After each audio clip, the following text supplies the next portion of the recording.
রূপপুর জঙ্গলে বাবাহারা টুনি তার মা মিনুকে নিয়ে বাস করত। মিনু ছিল অনেক অসুস্থ আর মৃত্যু পথযাত্রী। তার কারণে সংসারের সব খরচ আর মায়ের চিকিৎসা সব টুনিকেই সামলাতে হতো। মা টুনি, তোর অনেক কষ্ট হয়ে গেছে আমার জন্য, তাই না রে মা? তোর বয়সটা হচ্ছে এখন খেলাধুলা আর পড়াশোনা করার, কিন্তু মা তুই সেটার কোনো সুযোগই পাচ্ছিস না। আমি এতটাই হতভাগা মা যে কিনা নিজের ছোট মেয়েকে দিয়ে কাজ করাচ্ছি। এসব দেখার আগে আমার মরণ হলো না কেন রে মা? ছি মা, অমন কথা আর তুমি ভুলেও বলবে না। শোনো মা, আমি যে ওই সুখী মাসির বাড়িতে কাজ করছিলাম না, ওই সুখী মাসি শহরে চলে যাচ্ছে। এখন আর ওই কাজটাও থাকলো না মা।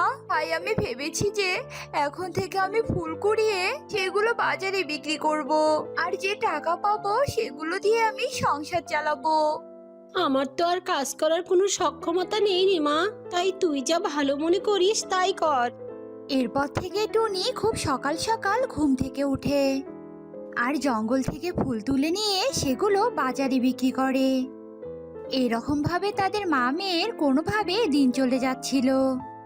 এরপর একদিন টুনি মিনুকে বলে, মা টুনি, তোর বাবা বেঁচে থাকাকালীন আমার একটা শখ ছিল রে মা, সেটা হলো চুড়ি পরার শখ। কিন্তু তোর বাবা এতটাই গরিব ছিল যে আমাকে একজোড়া চুড়ি কিনে দিতে পারেনি। আর এখন তো আমি মৃত্যু পথযাত্রী, তো বলি কি, তুই কি আমার চুড়ি পরাই শখটা পূর্ণ করবি রে মা? ঠিক আছে মা, কালকে আমি সকাল সকালে ফুল বিক্রি করে না তোমার জন্য চুড়ি কিনে নিয়ে আসবো। ঠিক আছে রে মা। এরপর টুনি সংসারে সব কাজ করে দেয়। এভাবে দেখতে দেখতে রাত হয়ে যায় আর রাত পেরিয়ে ভোর হয়ে যায়। টুনি সকাল সকাল ঘুম থেকে উঠে ফুল কুড়িয়ে নিয়ে সেগুলো বাজারে নিয়ে যায়, কিন্তু আজ তার একটা ফুলও বিক্রি হয় না। এ নিয়ে টুনি ভীষণ মন খারাপ করে। এমন সময় টুনি শুনতে পায় এক চুড়িওয়ালার ডাক। চুড়ি নিয়ে যাও, চুড়ি, রেশমি চুড়ি, অনেক সুন্দর চুড়ি, লাল, সাদা, নীল, হলুদ, নানা রং বেরঙের চুড়ি। নিয়ে যান, নিয়ে যান, নানান রঙের চুড়ি আছে। দেখবেন বৌদিরা খুব খুশি হবে, আর খুশি হয়ে আপনাদের ভালো মন্দ রেঁধে খাওয়াবে। নিয়ে যান দাদারা, রঙিন চুড়ি বৌদিদের জন্য নিয়ে যান। ওই তো চুড়িওয়ালি যাচ্ছে, যাই আমি গিয়ে মায়ের জন্য একজোড়া চুড়ি কিনে আনি। এই বলে টুনি দৌড়ে চুড়িওয়ালির কাছে যায় আর বলতে থাকে, চুড়িওয়ালি মাসি, ও চুড়িওয়ালি মাসি, আমাকে একজোড়া চুড়ি দাও না গো। আচ্ছা দিচ্ছি, এই নে, আর 50 টাকা দে দেখিনি।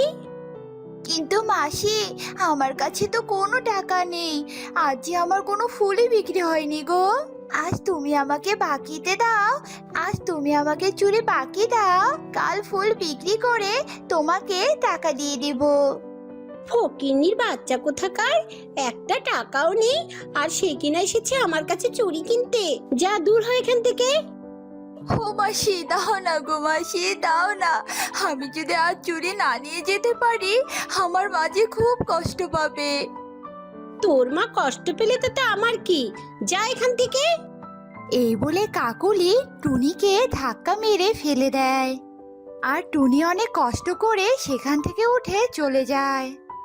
এরপর টুনি নদীর পাড়ে গিয়ে বসে থাকে আর কাঁদতে থাকে। হায় ঈশ্বর, আজ আমি এত অসহায় কেন? সামান্য 50 টাকার জন্য আমি আমার মাকে ছুরি কিনে দিতে পারছি না। আমি আজ কোন মুখে মায়ের সামনে গিয়ে দাঁড়াবো? এসব বলতে থাকে আর টুনি জোরে জোরে কাঁদতে থাকে।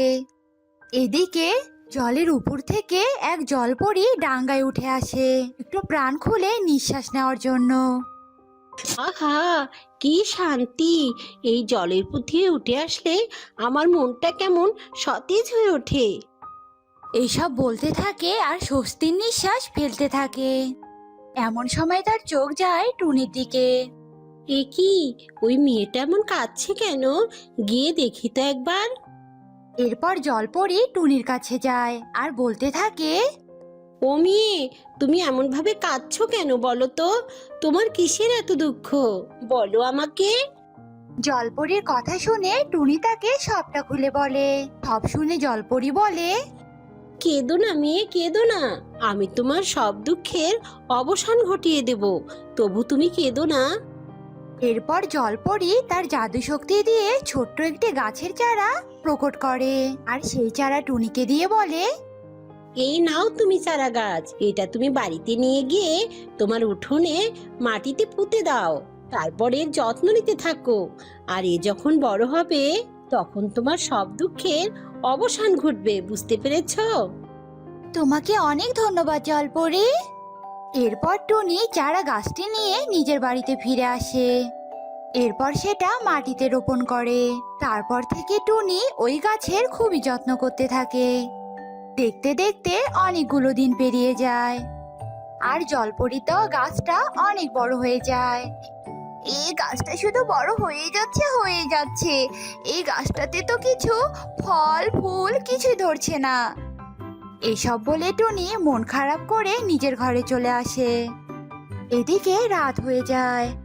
টুনি না খেয়ে ঘুমিয়ে পড়ে। এদিকে দেখতে দেখতে সকাল হয়ে যায়, আর টুনি ঘুম থেকে উঠে গাছের কাছে আসে। যেই না টুনি গাছের দিকে তাকায়, অমনি টুনির চোখ ছানা বড়া হয়ে যায়। ও মা গো, এটা আমি কি দেখছি? আমার গাছে এত রঙিন রঙিন চুড়ি ধরেছে। মা, ও মা, একটু বাইরে এসে দেখে যাও, কি কাণ্ড ঘটেছে। টুনির ডাক শুনে অসুস্থ মিনু বাইরে চলে আসে, আর টুনির গাছে রঙিন চুড়ি ঝুলে থাকতে দেখে অনেক অবাক হয়ে যায়। টুনি মিনুর এমন অবাক হওয়া দেখে রঙিন গাছ কথা বলে ওঠে। তোমরা অবাক হও না গো, আমি হলাম জলপরীর দেওয়া রঙিন চুড়ির গাছ, আর আমি এসেছি তোমাদের সাহায্য করার জন্য। টুনি, তুমি আমার একটা চুড়ি ছিঁড়ে নাও। এরপর টুনি গাছের কথা মতো একটা চুড়ি ছিঁড়ে নেয়, আর যেই না টুনি রঙিন চুড়ি ছিঁড়ে নিয়েছে, অমনি গাছের সবগুলো চুড়ি সোনার চুড়িতে পরিণত হয়। এ দেখে তো টুনি ভীষণ অবাক হয়ে যায়। এরপর গাছ টুনিকে বলে, টুনি, এখন তুমি এই সোনার চুড়িগুলো বিক্রি করে তোমার অভাব দূর করো। তোমাকে অনেক ধন্যবাদ রঙিন চুড়ির গাছ। এরপর টুনি সোনার চুড়িগুলো বিক্রি করে অনেক ধনী হয়ে যায়। এরপর টুনি তার মায়ের চিকিৎসা করে সুস্থ করে তোলে, আর জঙ্গলের সব অসহায় পাখিদের সাহায্য করতে থাকে। এইভাবেই টুনি আর মিনু দিন সুখে শান্তিতে কাটছিল।